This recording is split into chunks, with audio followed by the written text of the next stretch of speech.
Hi, I'm Jennet Ingle, the 5 Minute Reedmaker. If you're watching this on YouTube, would you go ahead and click subscribe for me? And that way you always know when I drop a new episode. And it's easier for other people to find my channel and to become better reed makers and happier musicians. Thank you. Today I want to address a question that I got in email. And the question is this: why do all my reeds close up when they're dry? I notice yours always arrive open and will stay open with subsequent playing and drying out.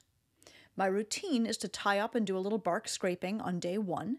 On day 2, I carve out the tip, do the long scrape, clip the tip, and make some windows. The opening stays open for the first 4 days until the reed is basically done. This is pretty consistent with the opening, so I wonder if it's something I'm doing. Does it matter? Okay, my favorite part of this question is the end. Does it matter? Because it might not. If these very closed reeds, closed when dry reeds, open up nicely when you soak them, you don't have a problem, because functionality is the end goal, and you won't play the reed when it's dry anyway. But I do have some thoughts. I have a few different things that could cause the reed to be very closed. And let's just sort of enumerate them. I'm not necessarily saying that these are the answer to this person's question. I'm just thinking about very closed reeds. Thing 1, the cane diameter could be too large for your comfort.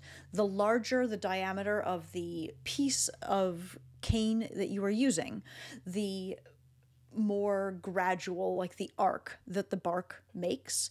And so if you've got a larger diameter cane, it's always going to be pulling itself to a slightly flatter kind of opening, whereas a smaller diameter is going to have a tighter arc, which is going to tend to pull it towards a more open reed, sort of more open tip opening.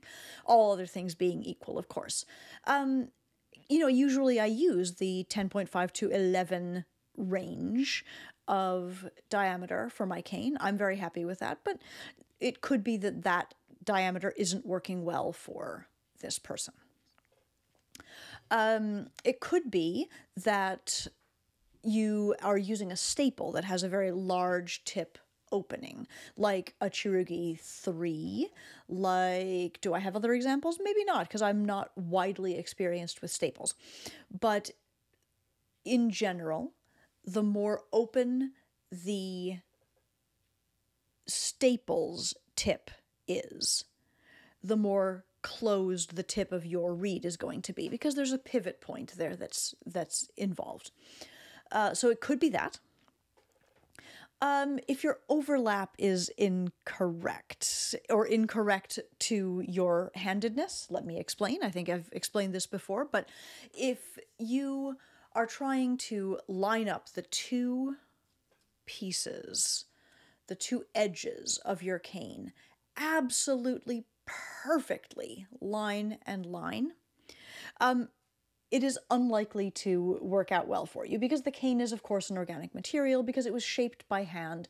It's very difficult for the precision of this line to line up with the precision of this line lining up over here, and almost inevitably, the cane is going to slip a little bit one way or the other. So we intentionally overlap the blades just a little bit so that we're lining a line with a plane on both sides so that we can have a more secure opening.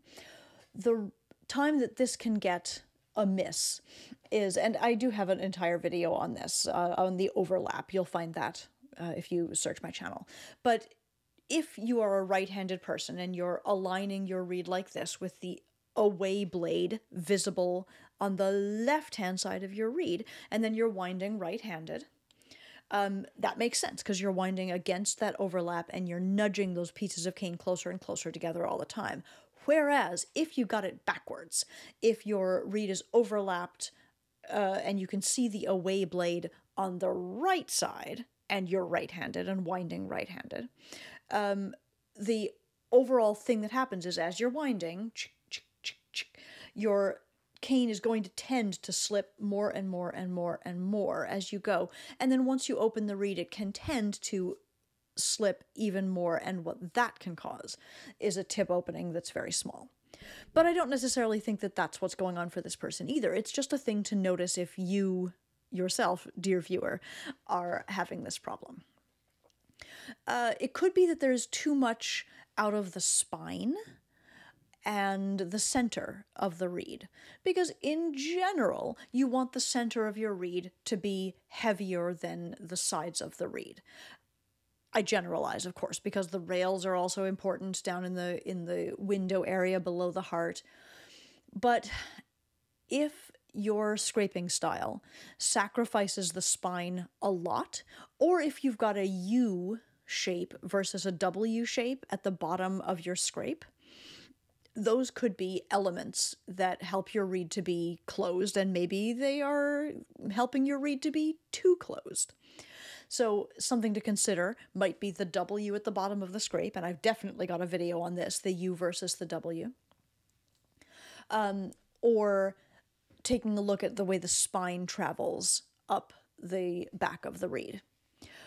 But I say this, and it is true, but also in my own reed making, I sacrifice quite a lot of that spine and still have a nice tip opening overall. So my suspicion, my actual suspicion in this instance, is that there's a lack of structure in the center of the tip, or that the tip on the whole is too long for the rest of the reed. Because either of these things could cause the symptom you're speaking of, an overly closed tip opening when the reed is dry. This seems the most logical to me because it's happening toward the end of this person's process. They described that the reed is perfectly normal, perfectly reasonably open until they get toward the very finishing stages. And this is a time when people are very apt to thin the tip in a way that is too extreme, in a way that is too generally thin. Because the hardest part of reed making is to make sure that the sides and corners of the tip are the very thinnest parts and that there is some structure left in the center of the tip.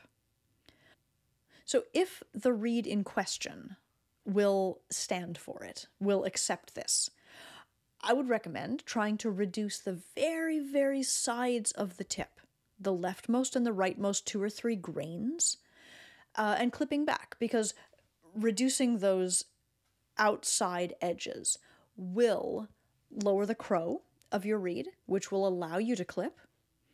And if your tip was too long, or if your tip was too uniformly thin, either way this will help, right? Getting the sides and corners off and the crow down so you can clip will help. Getting the sides and corners off so that the center stays pristine will help. And here's what I mean. On this reed,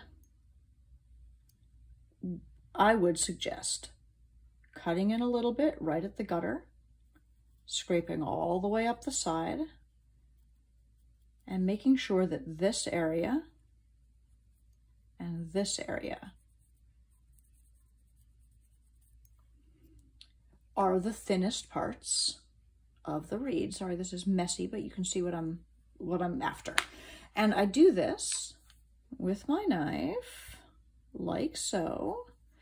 I'll start roughly at the angle of the rooftop, but the only attention that I am paying is to that outer, maybe 1/2 millimeter right there at the cut-in.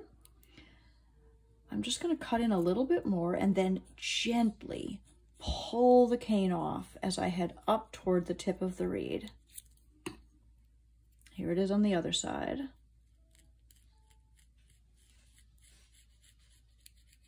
And here it is without pencil markings making it messy to see. And over here.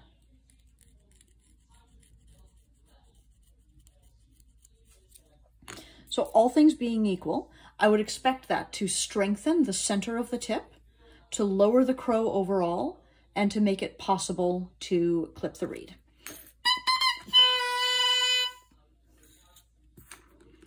And all of those things should improve your tip opening.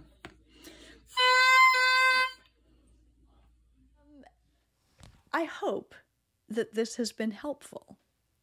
If you have a question that you would like me to discuss in a future 5-minute Reedmaker video. If you have, if you need to order reeds or cane, or a copy of my book, The Happiest Musician, all of these things are possible through my website, jennetingle.com. Thank you so much for watching. Have a great day.